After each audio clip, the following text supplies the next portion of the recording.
Okay, this is the ignition switch in my 1990 Miata. You can see how it's put together. This slides on, so I'm going to pull that off. And then you have little snaps here. You have 3 snaps, and you have to pry and pop them open. And then you take it open carefully, flip it over, and you'll see these contacts. If you look at these contacts, you'll see these all look clear, but this one right here, that's the one that's not good. That's the one that's carboned up. And you'll see here that that's carboned up right there. So what you have to do is very carefully, you take these pieces out.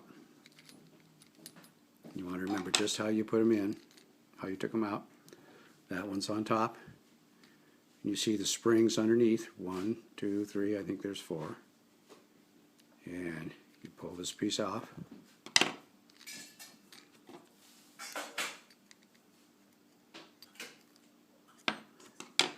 And what you have to do is you can take a Dremel tool and you polish this off. Now, the first time I did it, I just scraped this off with a screwdriver, and it didn't work. So my thought was that wasn't the problem.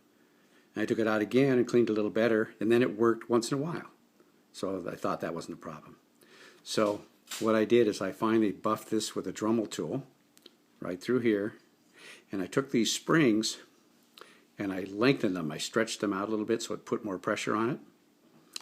And then I also bent this piece right here just a little bit up, because there's a little pit right here where it starts to carbon. And once it starts to carbon, you can't get that pit out. So with that little bitty pit right in here, that's what causes the spark. And once that black carbon is there, it won't connect the electricity, so it won't turn.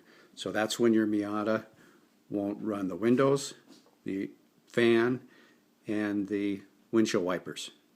And that's always this switch, as near as I can tell. Check fuses first, but those 3 things, that's what's stopping it right there, and that connection right there. And if you pull this apart and clean it up,